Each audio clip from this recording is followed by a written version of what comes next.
Всім привіт, друзяки! Замаринував я вже на Пасху шашлик на Великдень.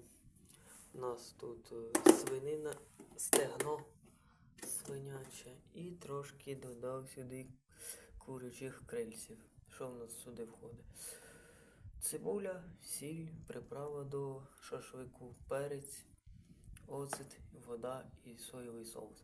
Такий маринад, обичний, звичайний маринад шашлика. Ну так, уже до Великдня в мене він настоїться і його буду жарити.